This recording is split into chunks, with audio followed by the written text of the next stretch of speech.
আমাদের এলাকার পোলাপান এবং বাপ চাচা নিয়ে চলে গেলাম খালে মাছ ধরতে। হ্যালো এভরিওয়ান, কেমন আছেন সবাই? আশা করি ভালো আছেন। চলে আসলাম নতুন একটা ভিডিও নিয়ে। খালে মাছ ধরার জন্য রওনা দিলাম। খালের সাইডে এসে সবাই মিলে ভাবনা চিন্তা করতেছিলাম যে কখন নামবো। ফাইনালি নেমে গেছি। আসলে মাছ ধরা একটা নেশা। মাছ পাই বা না পাই এটা বড় কথা না, কিন্তু সবাই মিলে মাছ ধরবো এটাই বড় কথা।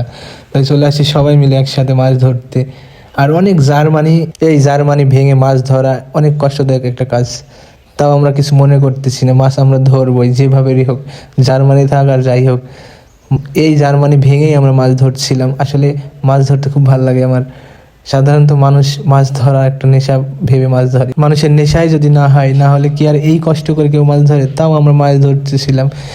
মাছ ধরতে ধরতে একটি সময় আমাকে না জিওলে কাটা মেরেছে, তাও আমি মাছ ধরতেছিলাম।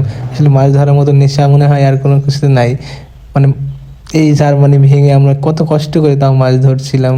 তো বন্ধুরা, ভালো থাকবেন, সুস্থ থাকবেন। আল্লাহ হাফেজ। দেখা হবে আবার নতুন কোনো ভিডিওতে।